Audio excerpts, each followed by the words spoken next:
Mohali blast के नापाक action का हुआ खुलासा। पाकिस्तान में बना था विस्फोट में इस्तेमाल आरपीजी।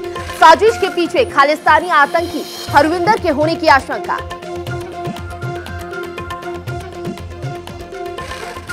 देशद्रोह कानून पर सुप्रीम कोर्ट का केंद्र सरकार को साफ निर्देश।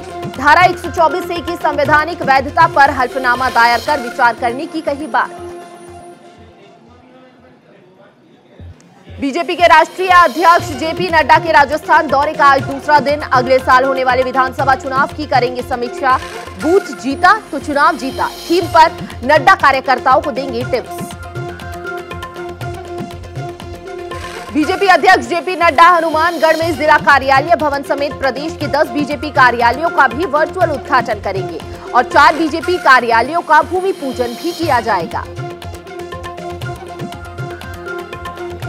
गुजरात दौरे पर जाएंगे दिल्ली के सीएम अरविंद केजरीवाल। गुजरात में विधानसभा चुनाव की तैयारियों की करेंगे समीक्षा। रैली को भी करेंगे संबोधित। चंपावत उपचुनाव के लिए कांग्रेस प्रत्याशी निर्मला घैतोड़ी अपना नामांकन दाखिल करेंगी। इस दौरान कांग्रेस के बड़े नेता उनके साथ मौजूद रहेंगे। मेरठ दौरे पर गए सीएम योगी आदित्यनाथ ने बाबा ओघड़नाथ शिव मंदिर में की पूजा अर्चना। पूजा अर्चना के बाद लोगों को किया संबोधित। अल्पसंख्यक कल्याण राज्य मंत्री दानिश आजाद सीतापुर पहुंचे, जहां उन्होंने मलिन बस्ती का जायजा लिया और रामगोपाल वाल्मीकि के घर खाना किया। अमेठी में केंद्रीय मंत्री स्मृति ईरानी ने 4 बच्चों को अन्नप्राशन और 4 महिलाओं की गोद भराई की और मुख्यमंत्री पंचायत प्रोत्साहन प्रमाण पत्र मनरेगा प्रशस्ति पत्र दिया। चंपावत के उपचुनाव के लिए बीजेपी ने 40 स्टार प्रचारकों की लिस्ट जारी की। यूपी सीएम योगी आदित्यनाथ, केंद्र मंत्री अनुराग ठाकुर को लिस्ट में शामिल किया गया।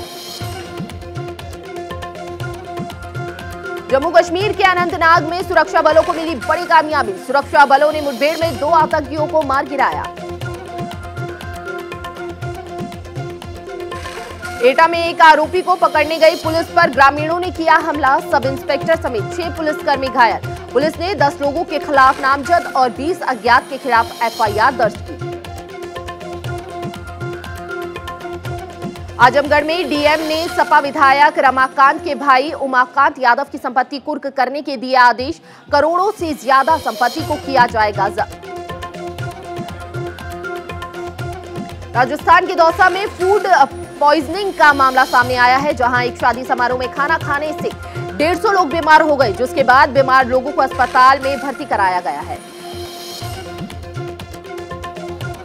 हरदोई में जोरदार आंधी से जनजीवन अस्त व्यस्त हुआ है, जिससे पूरे जिले की बिजली सप्लाई बाधित हुई है और हल्की बारिश भी हुई है। पानीपत पुलिस और वन विभाग की टीम पर तेंदुए ने हमला कर दिया, जिसके बाद तेंदुए को काबू करने के लिए पुलिस को गोली चलानी पड़ी। अमेरिका के अलेक्सा राज्य में भूस्खलन का वीडियो सामने आया है, जहां देखते ही देखते एक पहाड़ी मलबे में तब्दील हो गई।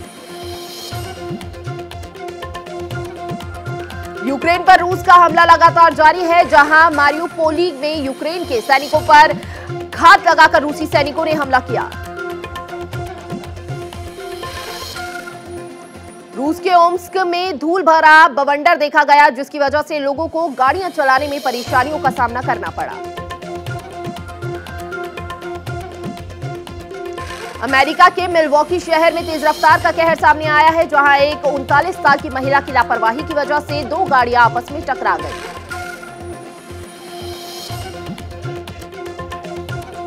यूएस के फ्लोरिडा में आकाशीय बिजली का कहर दिखाई दिया, जहां हाईलैंड्स के सेब्रिंग में आकाशीय बिजली से जमीन धंस गई।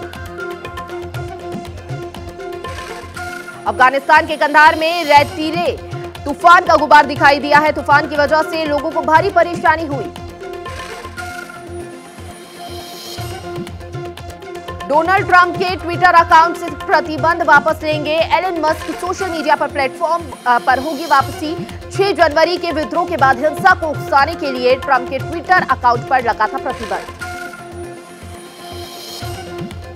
श्रीलंका में बिगड़ते हालात को देखते हुए उग्र प्रदर्शनकारियों को रोकने के लिए रक्षा मंत्रालय की तरफ से लिया गया बड़ा फैसला। हिंसा करने वालों को देखते ही गोली मारने का दिया गया आदेश। अमेरिकी इंटेलिजेंस चीफ का बड़ा दावा, रूस के राष्ट्रपति व्लादिमीर पुतिन परमाणु हथियारों को कर सकते हैं इस्तेमाल जब रूस के सामने अस्तित्व के लिए खतरा मंडरा रहा होगा। बेलारूस के पब्लिक पेज पर एक वीडियो आया सामने जहां पिंस्क की दिशा में रेल द्वारा टैंकों को स्थानांतरित किया हुआ देखा गया। यह यूक्रेन की सीमा का निकटतम शहर है। महिलाओं को गर्भपात तक पहुंचाने में गरीबी का बड़ा हाल। अमेरिका ट्रेजरी सचिव येलेन जेनेट ने सीनेट बैंकिंग समिति की बैठक में कहा, शोध से पता चला है कि महिलाओं को गर्भपात तक पहुंच से वंचित करने से गरीबी में आया सार्वजनिक सहायता पर रहने की संभावना बढ़ जाती है। महिलाओं के लिए सार्वजनिक रूप से अपने चेहरे और शरीर को ढकने के लिए तालिबान के नए आदेश के खिलाफ अफगान की राजधानी में विरोध प्रदर्शन। विरोध कर रही महिलाओं का कहना है कि बुर्का हमारा हिजाब नहीं है।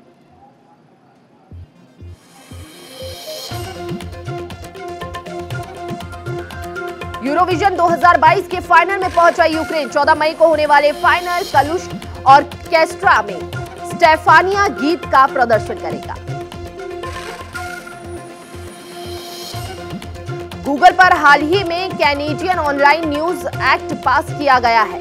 गूगल पर आरोप है कि वो न्यूज़पेपर्स के डिजिटल एडिशन से जनरेट कंटेंट पर भारी मात्रा में एड रेवेन्यू कमाता है। कनाडा में पास हुए न्यूज एक्ट से इंडियन न्यूज़पेपर्स को मिलेगा फायदा। गूगल को सही रेवेन्यू करना होगा शेयर। शेयर मार्केट में सेंसेक्स 106 पॉइंट गिरा। सबसे ज्यादा गिरावट मेटल और रियलिटी शेयरों में रही। 3 दिनों में निवेशकों के 11.4 लाख करोड़ डूबे।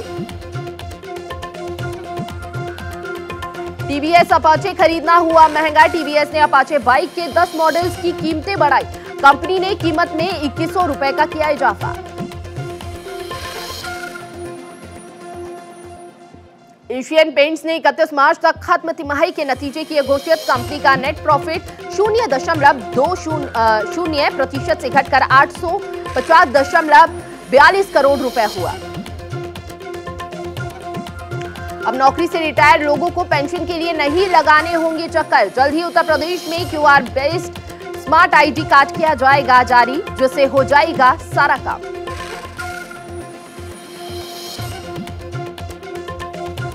तो आईपीएल में गुजरात टाइटंस और लखनऊ सुपर जायंट्स के बीच हुए मैच में गुजरात ने लखनऊ को 62 रनों से हराया। गुजरात ने लखनऊ को 145 रन का दिया था टारगेट।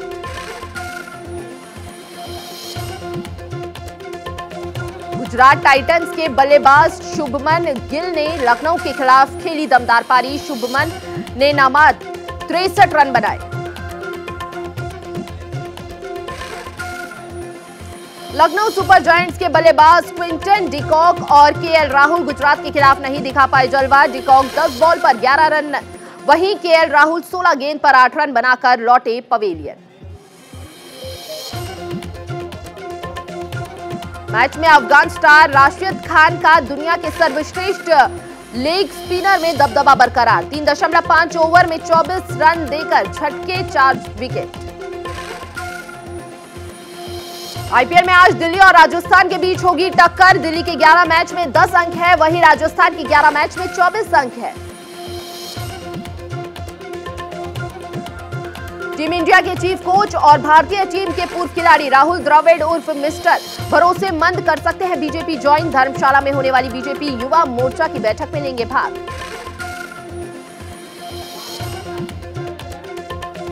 तो भारतीय शास्त्रीय संगीत के संतूर वादक पंडित शिव कुमार शर्मा का मुंबई में कार्डियक अरेस्ट के कारण 84 वर्ष के उम्र में हुआ निधन। शिव कुमार शर्मा का अंतिम संस्कार मुंबई स्थित बांद्रा में किया जाएगा राजकीय सम्मान के साथ।